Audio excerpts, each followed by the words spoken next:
Hey guys, boy Jin aka Yasu. Today I'm doing another Aethermancer video. Today is actually going to be focused more on the combat system. So I made a beginner's guide on what to buy and how to start your run. But now I'm going to show you guys what a run would look like. So I'm just going to go into Mythic and I'm just going to start off right away with some things I have in mind.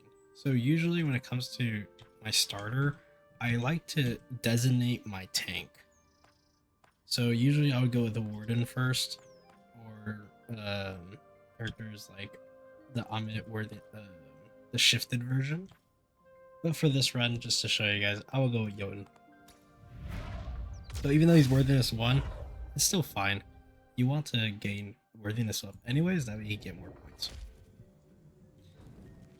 And then when you come in here, you do have a random chance of getting another character that you might actually like. So I could go with two tanks here. The only problem is that we will have overlap elements here. Because, you know, with my boy here, he's water and wind. So I want to diversify that. So I do not want to get earth water. So if anything, I would want to get this one, the earth fire. But we do have an overlapping tank. So I'm going to look at the other characters here. So this one is fire, earth, psychic power, and weakness. Try him just because it's an attacker. We don't necessarily need a support character right now, so I don't mind having him. Like, I don't feel like it's a bad idea. We have this character actually, Domovoy, which I will make a tutorial on who I think are the best characters in the game. This character is really great just because it has heal, regeneration, and burn. It does have an overlap in water, at least it has fire. So overall, I'm not a big fan of what we got here, so I'm just gonna grab this guy. So ideally, my next character I grab is gonna be a healer of some kind. So we're gonna go around here. So in the beginning of the game, you'll notice that you could do like things like that, where you jump up, and that has its own tactical advantage as well. You encounter these random people. Let's see. Let's grab a new perk. Ooh, 10 max health? That might be pretty good, actually. I'm gonna do max health because it's gonna take away. It's gonna get anyways. So if anything, I gain 3 HP. So those enemies down there. We're gonna see any of these other characters over here. So you want to get into an advantage spot. That way you can start these battles from, a high advantage. I'm more worried about this character just because he has poison. When it comes to selecting a target, I would say select whatever one character you can break poise as fast as possible. That way they don't gain Aether. So I'm going to do this to break his attack right off the start. Staggering a character is really strong. Does a couple things. When you stagger them, you can craft their mementos, which will, obviously allow you to play them later on. Another thing is because this character right here, this is a shifted version, which we can see we already own. But if you wanted to catch the shifted version, you would have to craft the memento. Every time you start, you do get one memento, or you can get two if you buy that perk. So it is good to note. So we're gonna attack these guys here. With the basic attacks generated Aether, so you see on the top left we do have our Aether, they generate Aether every turn. Same for the enemies. So we want to take out that guy. So it looks like the only way we can take him out is by doing this attack. We want to take him out in one go. We don't want him to get that attack off. So I could have used Fire Fang on this guy to gain Psychic to attack him again, which would have been ideal. However, I am just going to do this move to apply Weakness. Weakness makes it so their attacks are going to do less damage. So when he attacks, he's going to do significantly less damage. 1 damage multiple times. So basically that was nothing to our guy. Like, did nothing to him. So I want to try to break this guy's poise. But we are going to do this. We're going to apply shield. And then we are going to make this guy weak again. That way he is going to attack the guy's shield, but he's not going to do enough damage to actually hurt his HP. As you see, the +4 here is his shield. So it's going to deal damage to himself, essentially. We're just going to keep doing the same thing, I think. Yeah, so like strategizing what attacks you want to do. That way, he's going to keep constantly fighting himself. It'll eventually take him out. See, he's going to heal himself and it's going to do a damage to him. So you can do that where you're playing the long game. But I'll show you guys the other moves. So here, we'll apply Psychic. This way we attack with him. So we're going to attack this guy. And then we're going to attack with him.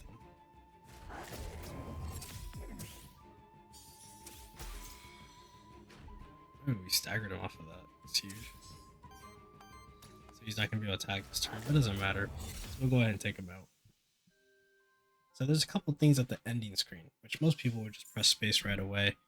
But I'm going to press T here, the detailed worthiness information.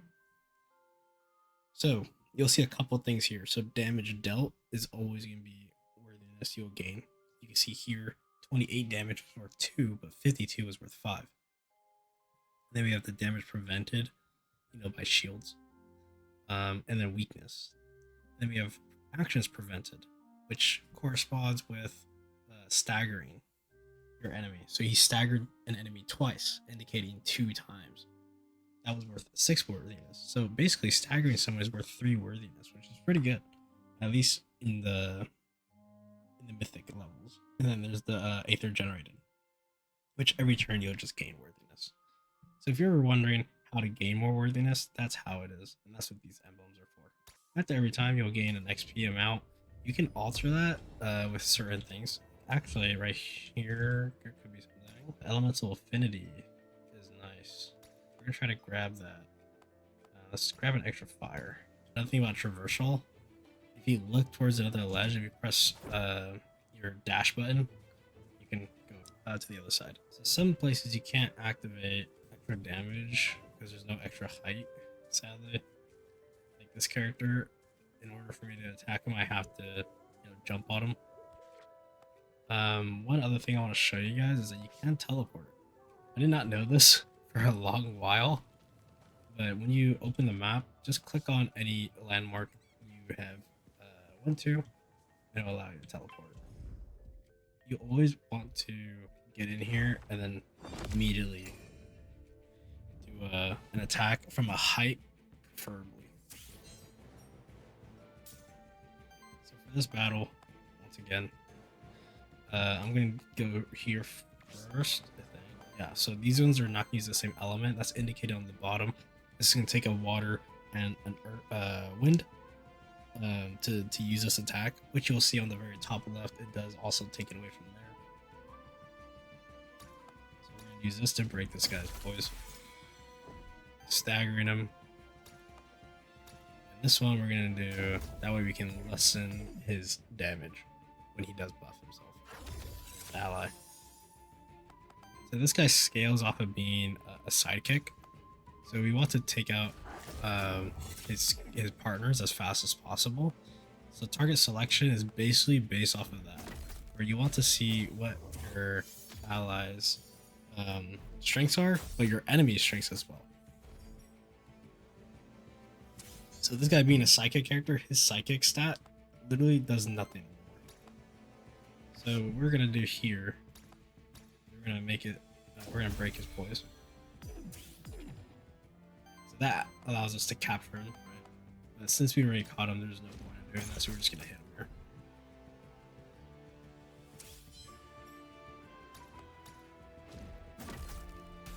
So that pretty much goes for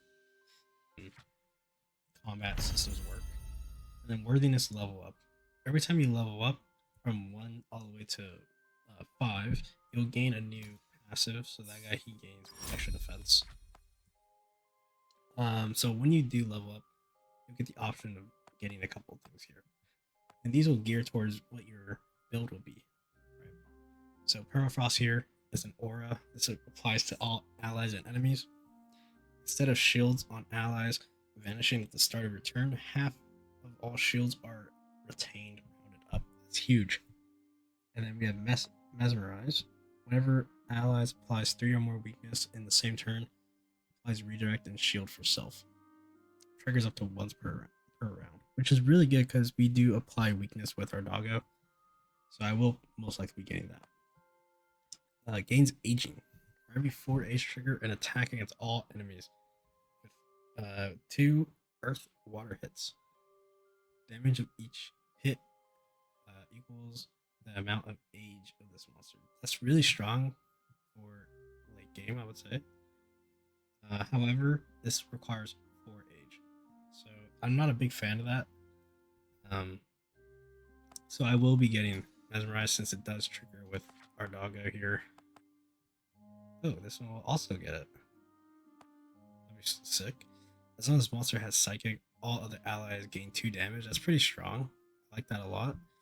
Weakness only reduces damage by 2, but each hit against enemies with weakness deals 2 more damage.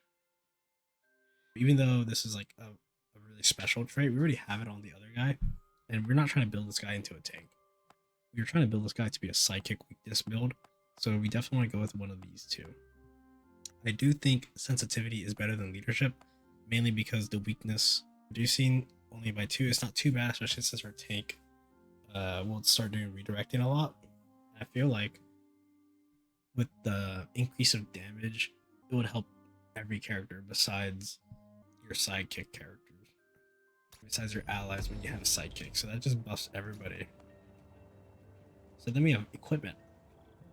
So here we got a rare item, which is great. We got a rare skull. So whenever this monster applies a debuff to an enemy, 20% chance to apply another stack of the same debuff, which would be great for our doggo here instead of this guy, right? So we'll put it on the doggo, but there is 2 other stats here. Aether chance, 33% chance on action to generate a random Aether, which is pretty huge. I mean, that's a 1 in 3 chance. Then we have the wind damage +1, increases damage of each wind hit by 1. So we will go ahead and equip that on our guy. So then down here we have the Aether Spring, we have the loot drop, we have the random NPC. Random NPC is basically literally any character from that you have saved, and there could be great buffs. If you are getting corrupted a lot, I would go here unless there's another one that says Cook. So you want to go to the Cook, which is the character we have already over here. This character, the Cook, can cleanse corruption. So if you are getting really over corrupted, you want to go to the random NPC, I would say, and chance it. Aether Spring is a buff that lasts a long time. And you can change it out, and there's a couple of them. The rare loot drop would be good, but honestly, I would rather go to the Aether Spring. Alright, when we get here, we do have a chance to summon another character. We want to get a healer of sorts. We don't necessarily have a healer, but we can go Cat Zerker because its signature trait does heal us. And that's why signature traits are so important. This character also gets buffed because of debuffs on all enemies and all allies. We do have another Age character, however, I don't need a tank. And this character is a shield character for poison, and it's really good. However, I think one of these characters are better suited for our team. And since the doggo Mephisto does not heal, we are going to go with the cat. I don't think you necessarily need like a dedicated healer. I just think it's definitely important to have a sub healer at least. I have some characters with a type of heal. So we don't have a fire attack. So there's no real point of hitting this character. We do have a wind attack, and then we do have a water attack. So I want to take out either the poison or the psychic here. This tank we want to murder as fast as possible. Oh wait, actually we do have a fire attack, I believe. So we are going to hit this character. The tank buffs itself, the chicken. And the chicken is pretty strong. Okay, yeah, so we do have fire moves. Okay, so we are going to take out the fire. We're going to stagger it. Gain sidekick. And let's see. I think we attack. Did it what again?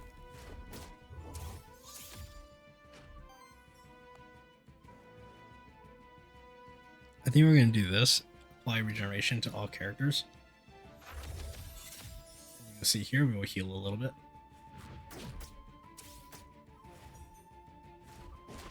Up here you'll see auras. So now we're at round 2. When I hover over this, you see the aura. That way you can see passive auras for both sides and how they affect both teams. So Mesmerize here, which we talked about, is the redirect and shields. And this one, two-headed, shifted on attack. If it was this monster's first attack of the turn, applies 2 weakness to the target enemy. If it was the monster's second attack, applies power to self. Now we have Retaliate here, which is from the bird. Retaliate applies 1 temporary power to self. Every 7 times this trait triggers, applies 4 burn to each enemy. And we have two-headed from the dog as well. So, first thing I want to do is probably take out one of these characters here. I think we're going to go ahead and shield, because we're going to get attacked this turn. If you didn't notice, there's a little icon here. So this chicken, he's going to attack our cat Zerker because it has the red marker on the bottom. And then for this character, he's going to attack our tank. And this character is going to attack our dog. So I kind of don't want to get our dog attacked here. However, it seems to be inevitable. So I'm going to go ahead and do a wind hit to all enemies. Take out that guy. That's why Cat Zerker is busted. We're going to take out this guy. This will trigger the cat to do his attack with us. This guy's going to jump in front of the dog.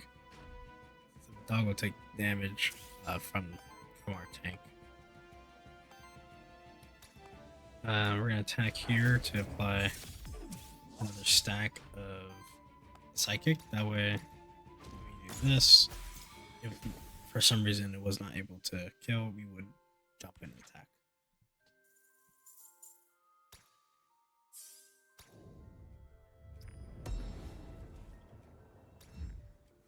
Some Blink Memento, which is actually up here. Okay, so we have the Fire Boon. There's each element has a boon, by the way. So this one has a random loot drops, have a 35% chance to be a higher tier, and then gain gold after each combat. So I'm gonna probably actually go with the gold. I'm not too worried about equipment because honestly, you do get like really high-end equipment either way.